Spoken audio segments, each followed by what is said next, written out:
We are going to start with your most unexpected travel experience. What is your most unexpected travel experience? My most unexpected travel experience, and sadly I don't think anyone can really repeat this, is one of my great friends is Damien Aspinall, who has the Aspinall Foundation that is all involved with animal conservation, specifically tigers, gorillas, and lions. That's what he mainly supports. The Aspinall Foundation has 500,000 acres of virgin rainforest in the Gabon in Africa, and that is where Damien and his family and the foundation have been reintroducing captive raised gorillas from Africa and from Kent, and flying them over there and reintroducing them to the wild. So I went there. I was lucky enough to go there 3 times in I think 2008, 2007, and maybe like 2010 or something like that. I can't remember the exact times. And I would say the first 2 trips are the 2 most important events in my entire life. Really? Yeah. Damien didn't really prepare us for what we were going to see. I mean, I kind of imagined it would be like gorillas in the mist with binoculars, and they're way over there, the gorillas. No. So the humans are on one side of the river, the Mpasa River, and the gorillas on the other side of the river. You have to fly, being travel show. We travel from London to Paris, Paris to Libreville, Libreville to Franceville. Then you get in a convoy of jeeps which drive off-road for about 6 hours.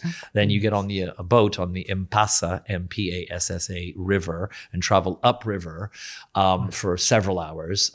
They also have a guy on a jet ski next to you because a lot of trees have fallen and they have to chainsaw the trees out of the way so you can keep going up the river. You have to kind of be in the middle of nowhere. I think it's the Bateki plateau in order for there not to be humans to want to kill the animals. So you are literally in the middle of nowhere. Like I said, humans on one side, gorillas on the other side. The gorillas have endless land to go look through. They have trackers that live with them all the time, local African people that live with them all the time. So in the morning you get ready, and then you cross the river, and then you have to walk and walk and walk, sometimes for hours, until the trackers tell you where the gorillas have nested overnight. It's intense rainforest on either side of the river, and then it becomes savanna.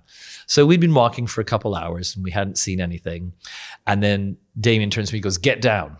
And I'm like, "Why?" And he goes, "Gorillas don't like it if you're taller than them." I went, "What does that mean?" And I turn around and there's like 14 gorillas coming towards us. I was like, "Oh, it's like this. They're not going to be way over there. They're going to be here." So we sat down, and Damien had told us before. He said a couple of things which now all made sense, but at the time it didn't make sense. He said, "Interact or distract."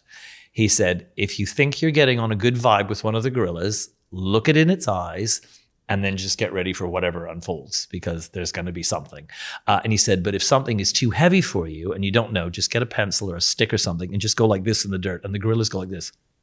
Oh, it's really? Quite amazing. Really? They can be running at you in the middle of attack. You get a stick, go like that. And they go, "Oh." Or they just become hypnotized by what you're doing.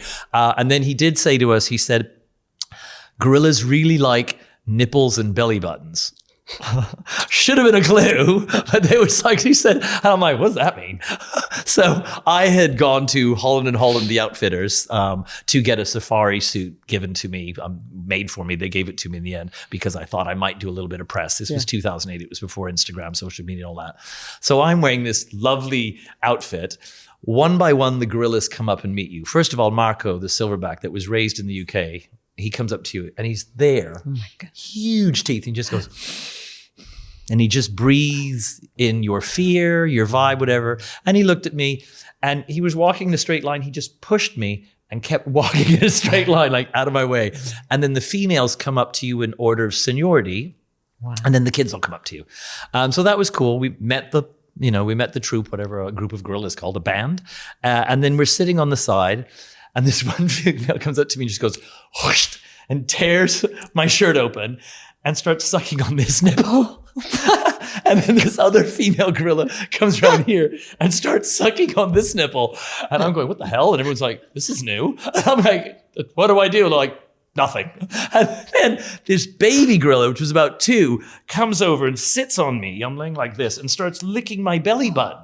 And I'm going, "What the hell is going on?" And Damien's going, "I've never seen this before." And then Marco was off to the side, the silverback, going, And then he just came over, and it's all silent, but also everybody was screaming because they felt his anger. And he came over and bit me on the thigh. He could have taken my leg off easily, but it was just a warning bite. But in the pandemonium, fight or flight, the two females left. The little baby did a giant steaming poo on me and then ran away. So I'm laying there going, and everybody's just silent. And I'm looking down and my nipples are covered in saliva. I'm covered in saliva here. And I've got a steaming gorilla poo on my belly button. And I'm like, that was the best thing of my entire life. And everyone just burst out laughing. They couldn't believe that I took it so well. But that's a very that unexpected. was my close encounter with a gorilla troop. Oh my goodness, that's extraordinary, isn't it? It was wild. And did it hurt where he bit you?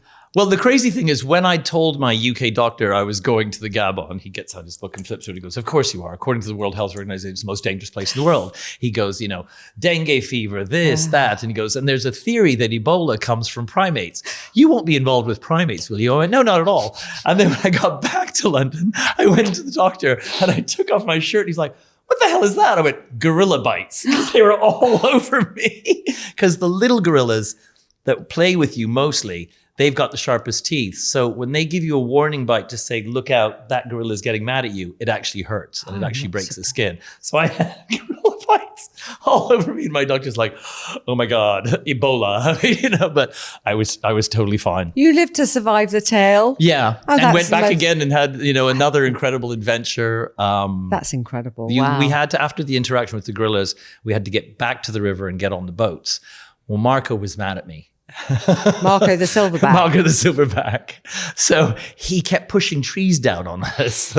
So it took us about 2 hours to walk 10 minutes because every time we got near the river, he'd push another tree and storm towards us. And it was always me. I'm like, why am I the one? Why am I the one getting in trouble? But it's because his females had paid so much attention to me. He was annoyed with me. But you went back again the next year. Well, we did 5 days there and then... and it was just so beautiful. And the last day, Damien said, do not draw attention to the fact this is the last day. And I'm like, okay. And he turns around and I've got a gorilla on this leg screaming its head off, holding on to me. I've got a gorilla on this leg screaming its head off. I've got another one on my back. He goes, I told you not to make it a big deal. I didn't do anything. They just I didn't even say goodbye. And they were like crying, holding on to me. They didn't want me to go. And I'm like trying to walk with 200 pounds of gorillas attached to me to walk towards the water. It's just such an amazing story. The trackers are trying to pull them off me. And it was a very beautiful, surreal experience. That's amazing.